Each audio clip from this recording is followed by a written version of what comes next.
you have children who are floating away, children who are in danger, children who are in crisis, listen to this Nasiv Shalom, mamish, practical advice on how to save kids. Ha'oid avichai. Vayomer Yosef el Echav, ani Yosef ha'oid avichai. Yosef tells his brothers, I am Yosef, is my father alive? So he asks as follows, L'chayr tzarech bir. Shari kvar betchila, kashabohu achem al Yosef bepam hazois. Shal oisam hashalom avichem hazaken asher amartem oidenu chai. He already asked them the first time when they came, is your father alive? So why is he asking now? V'hishav loi oidenu chai. They told him he's alive. V'lama shayalim shuv ha'oid avichai. Why does he say, Ani Yosef, is my father alive? Kein tzarech bir haloshin ha'oid avi, my father chai loshin yachid. Madu alei amar ha'oid avinu chai. Once I'm saying, I'm your brother Yosef, it should say, is our father alive? Why does it say only b'loshin yachid? Oid yesh loimer, oid yesh lahakshais, shaloi metzinu tshuva b'divrei ha'achem al shei lezu. Also, he asked the question. They never answered it. So these are the three questions of Nasiv Shalom. Again, when Yosef said, I am Yosef, ha'oid avichai, the first question is, why is he asking if his father is alive? When they came to Mitzrayim originally, he asked them, is your father alive? And they said yes. So why is he asking, is Tati alive? The second question is, why is he saying it b'lashon yachid? You should say, oid avinu chai, because he just said, I am your brother Yosef. Why does it say oid avichai? And the third question is, how come they never answered this question? If you look at it, they never answered. So what's going on over here with these words? Ha'oid avichai. V'yesh levaro inyan behegtem bir. First we have to understand, we have to explain. Mashenemar beYaakov vayima'in lisnachim. Let's first understand the concept that when they told Yaakov that Yosef was gone, vayima'in lisnachim, he refused to be consoled. They said, give up on Yosef, it's over, he's gone, and he refused to be consoled. So he says, I don't understand. Tzaddikim accept reality.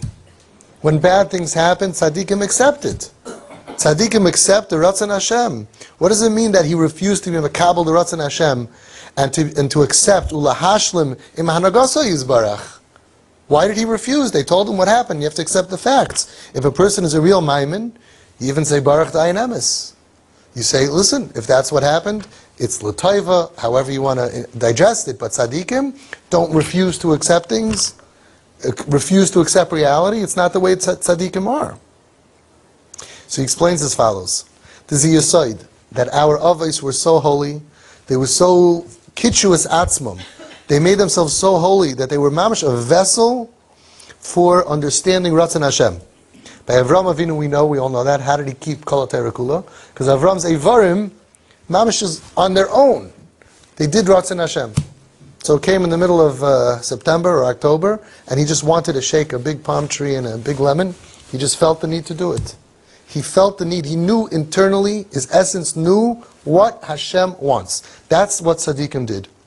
And that's why actually it says, Vayishlach Avram es yadav vayikach samachelos. He was going to shecht, and why did he have to, Vayishlach es yadav, why did he have to push his hand? So the pshat is because his hand knew that the Ratzon Hashem is not to kill him, so his hand didn't want to do it. But he thought you're supposed to kill him, so he was like, this is odd. I gotta, I have to command my hand and send my hand out to kill my son because I don't know why, for some reason, it's not willing to do the Ratzon Hashem. But really the truth was that it's because the hand was right, because his essence was so connected to Hashem that it always knew the Ratzon Hashem. Agav, I want to add that people ask, Avram did not want to throw out Yishmael, right? But Lamaisa Hashem said, you're wrong. So if Avram Avinu always did the Ratzon Hashem, his essence always knew Ratzon Hashem, how come he got it wrong? If Hashem's Ratzon was to throw out Yishmael, how come Avram Avinu suddenly got it wrong? Right? He knew everything internally. Why did he get it wrong? So the answer is, if you look at the pasuk, it says, you should listen to your wife Sarah, ki biyitzchak kikar lechazara. Because Avram Avinu's cheshbon was, he's my son. And you don't throw out a child. The Ratzon Hashem is you don't throw out a child. Hashem says, oh, but let me tell you something you didn't know. That it's a chiddush. Even though he's biologically your son, I am telling you, he is not considered your offspring. Oh, he's not considered my offspring, it's a different story. So that's how he made the mistake, because he understood that a Yiddish mama and a Yiddish tata would never ever abandon their child. What's your question? What about Sarah? Sarah wasn't his mommy. Sarah said, throw out the housekeeper's kid, is ruining my kid. Of course she wanted him out. Shaila's Avram Avinu, why didn't he agree? The Torah says, because he knew he's my son, and I never will abandon my child. And why did Hashem say that you're wrong? Because we are not allowed to abandon our children. That child, right? Hashem said, Paskant, Kiv Yitzchak Yikol Chazara. The Chazon Ish said anyway, after Matan Torah, there's no such thing as he's not my child. After Matan Torah, Ein Lameidim Mikoydim Matan Torah to after Matan Torah at all. Okay, so the fact is that every tzaddik, internally they were makabel the Ratzon Hashem. So how can it be, correct in the Siva Shulam, that Yaakov didn't want to accept the Ratzon Hashem? So listen to this. It was the Ratzon Hashem she Yaakov lo yisnachim v'lo yashlim imzeh she Yosef einenu. Because the Ratzon Hashem was that Yaakov should not give up on Yosef. Why? V'zois mehatam. Listen to this. We have kids who are floating away from us, that are like in Mitzrayim, Eretz Haaretz, trapped in jail and tfisa from addiction and pain and all kinds of problems. Listen to this. D'chol yishu asay shel Yosef, the entire salvation of Yosef, hoysa mikoyach as kashrus liYaakov, came only from the power of being connected to his tati. Shehu haya mekusher liYaakov, he was tied, gebinden, emotionally bound to his father Yaakov. V'Yaakov haya mekusher elav. It was a two-way street. He felt bound to Yaakov, and Yaakov showed he was bound to him. It's very interesting, Chassam Sofer. Chassam Sofer says, we all know that what triggered the jealousy of the Shvatim was that Yaakov gave Yosef the Ksainis Pasim. But you're a tati of 12 children, you don't know that they're going to be jealous? For Chassam Sofer, why did he do it? Why would Yaakov risk that the other kids are going to be jealous and give the Ksainis Pasim to one kid? The Torah says, the Chassam Sofer says, because Yaakov foresaw, he knew that of all my kids, this one is going to be in big trouble. This one's going to be ripped away from the family. This one's going to be a 17-year-old kid that's in a world that is totally foreign and strange to him, and he's going to go through nisyanis that none of the other kids are going to go through. And Yaakov realized that the only chance he has is if he knows that my tati loves me more than anybody or anything else in the world. So he took the Ksainis Pasim, he risked the jealousy of the brothers, because this kid needs a message. This kid needs to know this more than anybody else. And my tati loves me, I'm the apple of his eye. He needed to know, V'Yisrael ohav es Yosef mikol echav. He needed to know that. So that's what he's saying over here. The only salvation of our children who are lost, T'chol yishu aseh shel Yosef haisa, by being connected. Shehu haya mekusher liYaakov, that Yosef was mekusher, was gebinden, emotionally gebinden to his father Yaakov, and Yaakov was bound to Yosef. V'hayis kashrus hazois, and this connection, Nishmera was saved, was protected, guarded, al yedei sheYaakov lo yishlim imkach, sheYosef einenu, v'lo yimash zichroni meliboy.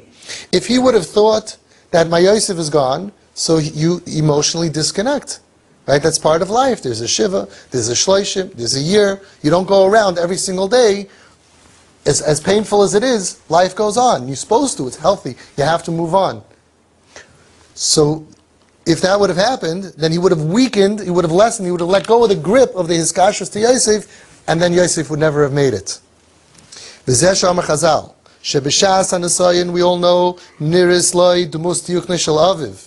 At the time of the Nisayan, that the Medrash says that the Nisayan was stronger than Yosef, it was al-tivis, it was supernatural, he could not win on his own. So what happened?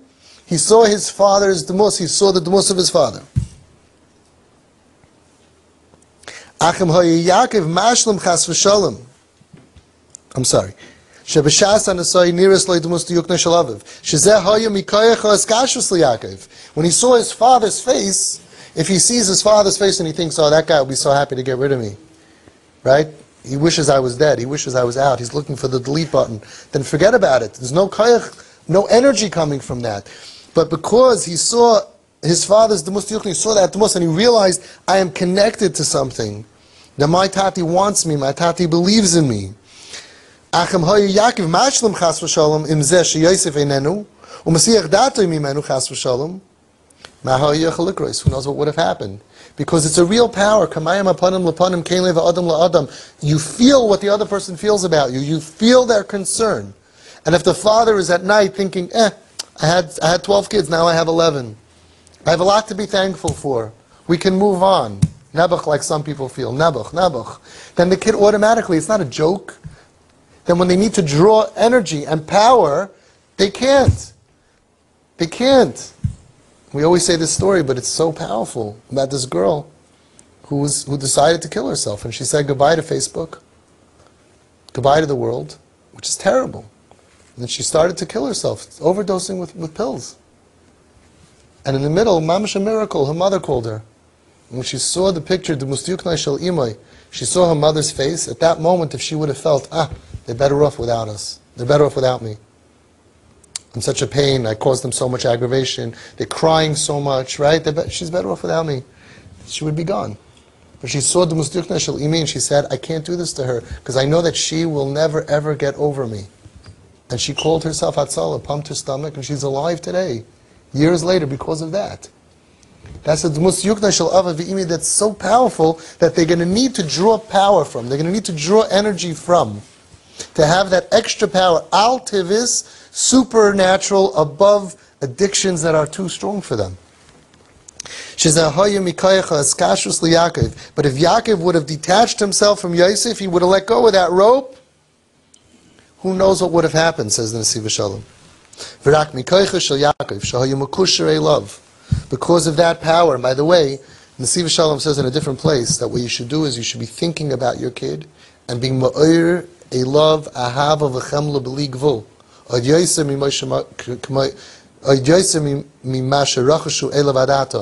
And this is a totally supernatural koyach. When you go to sleep at night, take out pictures, think about your kips, think about them, and be ma'ir a love, ahava v'chemla b'li gvul. You don't even need to say it to them. I mean, I want you to do that anyway. Right? But that's supernatural. Kamayim apanim apanim. They feel it. They feel an energy. If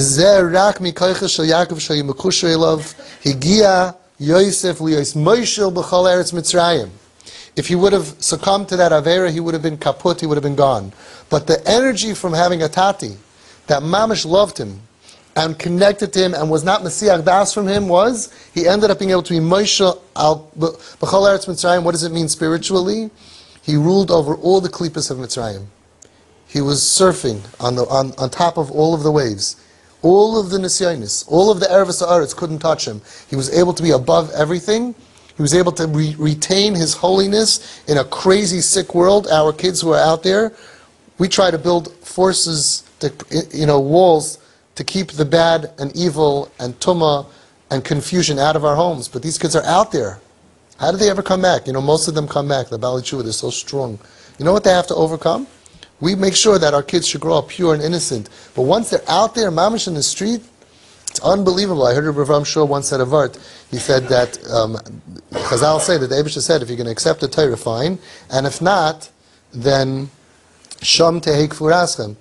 He says Hashem suspended the Har Kegigos, the mountain on top of them, and he said this, but he should have said, and if you're not going to be in love, if you don't accept the Torah, Pai tehei kfuraschem. You're going to be buried here. What's Sham? So he said, because the pshat was, Hashem said, be makabel the Torah and live a holy, wonderful life, and don't go out there to the world and get all their confusion and sin and all of that. And if you don't accept it, then Sham, over there. Take for Askim. That's where you're going to be buried, over there. Spiritual burial. So we try to protect our homes in every way that we can. And these kids, Nebuch, they end up right in the palm of their hand with the worst averis and the worst tumah and the worst confusion and the pain, and they're open to all of the craziness of the world. Everything. Mamish is in the palm of their hand. And they're walking in parades and they're siding with... They're there. And they still come back. But how can they come back? How can we expect our kids to be Moshel B'chol Eretz America, B'chol Eretz, the world in this century, which is probably, I don't know what the Klipas of Mitzrayim were, and the Erev Haaretz of Mitzrayim, but I can't imagine that it's anywhere near the Klipas that we're dealing with today, that people don't even know if they're left or right, if they're straight or crooked, right? They don't know if they're... a man or a woman? People could be so confused. Open up a Gmail account. This is still kosher, even with a filter you can do this. Open a Gmail. Google Rabbeinu Shalom. Open a Gmail account. It's free. And it'll ask you, click here, man, woman, other. I didn't know there's an other. What else can it be? It's pretty simple. Why is this so confusing? Why is this so complicated? And because of a small amount of people, other. And azavi is sagayishich, kristalzich, yiddishich, transgender, and LBGQBT, and all of these things that are so confusing. It used to be very simple. You were a man, you stayed a man, you went to the men's bathroom, you died a man. You married a woman who was born a woman, and who went to the woman's bathroom and died a woman. It wasn't that now options. It's very complicated. You imagine someone 13, 14, 15, and all of a sudden you got options. Which bathroom do you want to go to? What are you in the mood of? Are you in the mood of being a man? Are you in the mood of being a woman? Are you in the mood of being a man who feels like a woman, or a woman who feels like a man who feels like a woman who feels like a man? Which bathroom are you going to go to? It's very complicated. And what happens if you're in the middle of going to the bathroom and you change how you feel? Like, what happens then? Then your mamish, you find yourself in the middle of nowhere's land. It's mamish horrible. It's mamish horrible. So it's such a confusion. B'chol klipas eretz ha'aretz umlaya d'sayu v'vayu. Wow. So Yosef only managed to do it because he was holding on to a skashus. He was holding on to a cord. He was holding on to a rope. And on the other side of the rope was who? It was Tati. In the first year of TP. This is unbelievable that this mother came up with this. One of the best TP moms. Unbelievable, inspirational. And her son was traveling somewhere far away with the ponytail and everything. And she had such a hiskashus to this kid. And she didn't want him to be in danger, alone, far away from home, in Ervis, wherever he was going to. And at the airport, she came up with a brainstorm. She pulled him in close and she said, listen, we're doing a surgery. He said, a surgery? What kind of surgery? She said, make believe this is a string, and I'm attaching it to my heart. I'm tying it here around my essence, around my heart. I'm tying this around. And this is a string, and now, and she went like this into his chest. And now I'm tying it into your heart. And now our hearts are connected by an invisible rope. And wherever you go, wherever you are, you just tug on that, and I'm going to feel you in my heart. And he said, he used to at night, if he was scared, if he was alone, he would give it a little tug. And she would tell him on the phone, by the way, last night I tugged you. Did you feel it? Yeah, mommy, I tugged you. And they felt connected. And Baruch Hashem, this boy came back from the abyss, married, wonderful, beautiful, mamish wonderful. Because a mommy and a tati who didn't let go of that rope. So Yosef is holding on to this rope, and on the other side is a tati. If tati would have thought that he's gone, give up on him, so that he would have weakened his grip on it, the kid never would have made it out. Think about how many parents, which is such a chaval, because most of the kids come back. And they're parents who are advised by people, oh, this can't come back. I could be made. We've had kids come back from every kind of situation. There is no situation where a kid cannot come back. I worked with a kid who shmad. He shmad. He walked around with a cross. He shmad. Today, that kid, you can go meet him. From Erlach, married. I was at the wedding. Just had a baby. I just saw his father a couple of weeks ago. He just had a baby. So anything. I've been a kid who came to me, the first time I saw him, he said, I'm gay. The kid was convinced for years that he's gay. He's married today to a woman. From comes to my house. I mean, there's no such thing that nothing, oh, this kid, no way. We've had kids in TP come back. We have today, Kanaina Hura, almost 80 from kids. To be from means you have to be alive, clean, stable, emotionally strong enough to re-embrace Yiddishkeit and to live a from life. Come on, I'm at the weddings.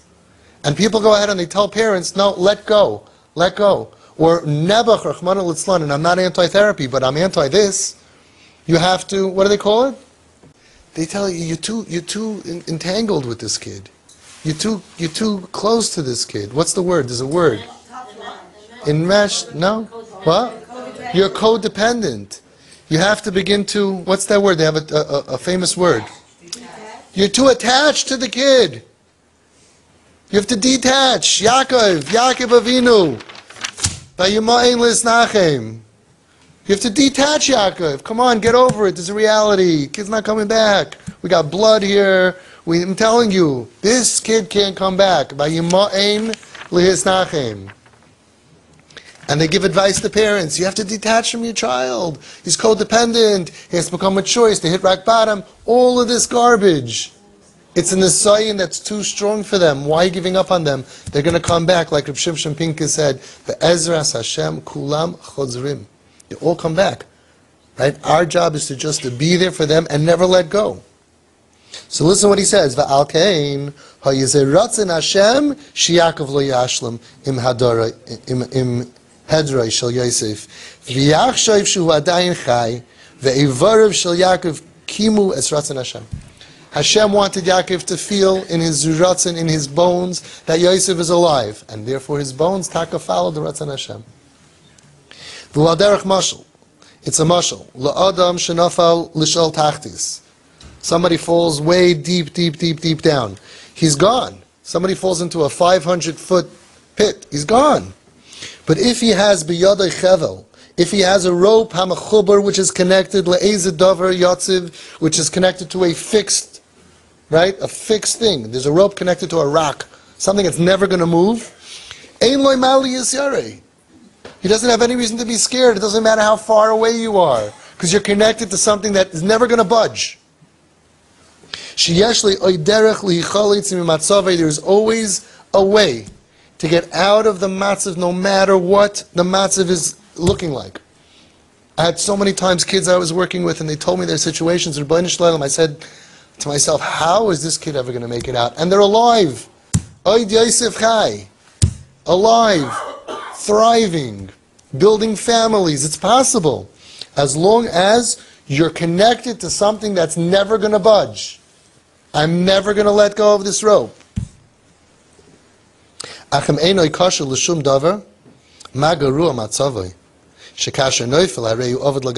you're not connected to anything that's strong and that's never going to let go of you, it's really bad news. Because if you fall, you could be lost forever. Like the famous medrash that he brings down in Shabbos many times. There was somebody who was drowning in the ocean. The captain threw out the chevel, the life preserver, to him. And he screamed out to him, hold on to this rope. As long as this rope is in your hands, you have life. But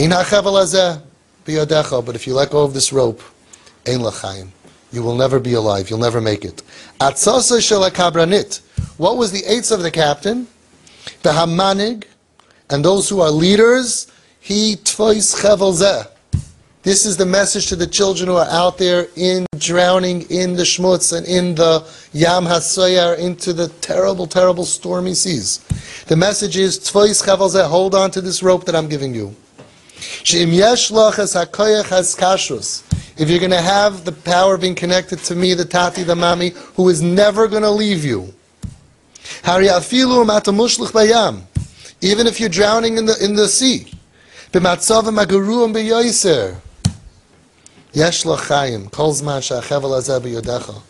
You should give your kid a rope. And you say, hold on to this no matter where you are. As long as you're holding on to this rope, there's hope. You never let go, Shefala, and I will never let go. And there's a hope. You'll always get out of anything because we are together, we are a team. Kol zman she'achevel hazeh biyodecha yesh lachayim. Al derech zeh haya eitzel Yosef shemikoyches kashus liYaakov hichsik maimid kol hazman.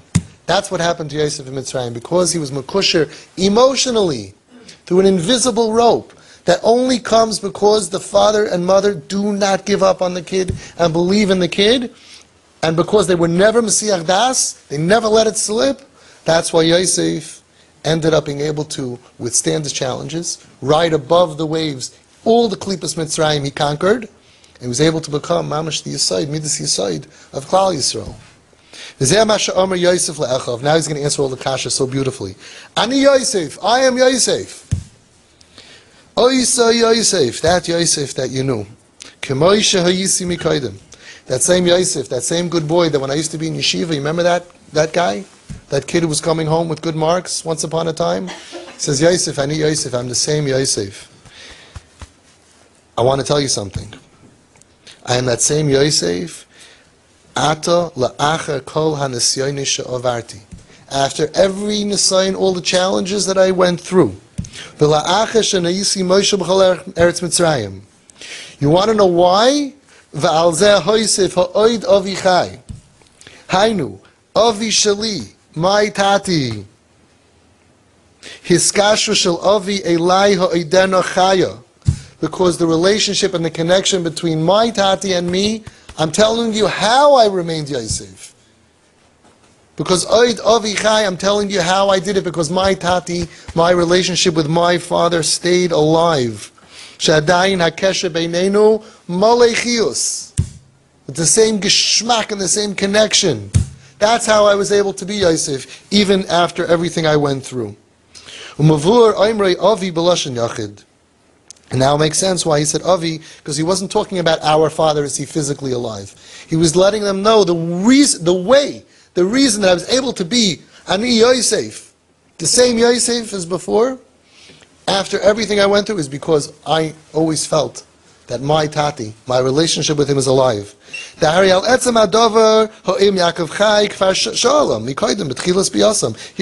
them, like we said before, he already asked them when they came, if tati's physically alive. I want to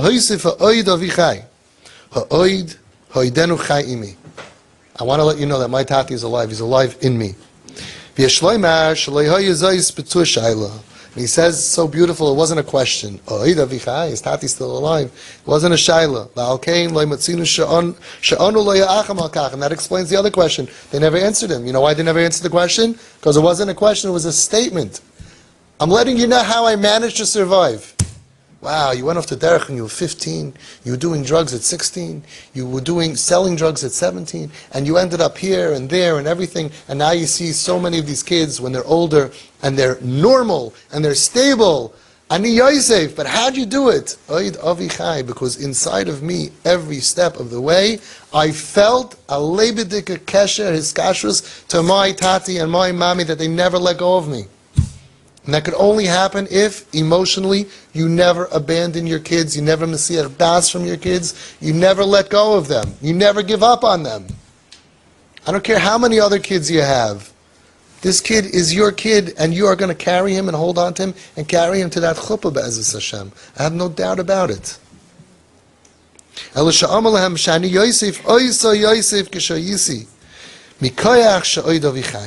same Yosef that I was.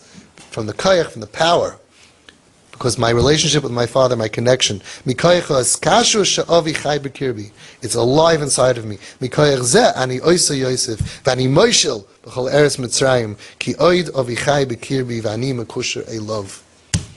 tanzen, we can dance on top of all the nisyonis, as long as you have a tati, even far away, that refuses to give up on you. And that's why, so beautifully says the Nesiv Shalom, it says Yaakov refused to give up on him, and the next chapter, Yosef is faced with his biggest nisayon of his life. And what's the word that it says? Vayima'in. Says the Nesiv Shalom. Vayima'in is connected to Vayima'in. When you have a tati that refuses to give up on you, Vayima'in, he connected to the Shalshelas HaKodesh. That's the Shalshelas. Yaakov and Yitzchak and Avram, and he schlepped himself out of that matzav because shuv lo yachid. It wasn't one against one. It wasn't a guy going out there fighting a guy with a knife who's a karate expert. It's two against one. Niskasher im aviv, says the Nesiv Shalom. And that's the vayima'in of a parent who refuses to give up on the child, gives the koyach even far away. You don't see him, you don't know where she is, but there's a koyach that I am not alone. Vayima'in, I will be able to refuse at some point. I'll be able to get back and to pull on that other piece of that rope and come back home to Tati. You can see Yaakov Avinu, that he was the first one that gave her a bomb. Gave it to his cousin. Oh, beautiful. You see how Mamash Yisaid, he gave him a bomb. There were no 65-inch televisions in those days. All you had was Excited Passive. I bet you he wrapped it, And he wrote he showed him all of his love. He said, you are the most special thing in the world to me. That's the first bomb, first love bomb in the Torah. Beautiful.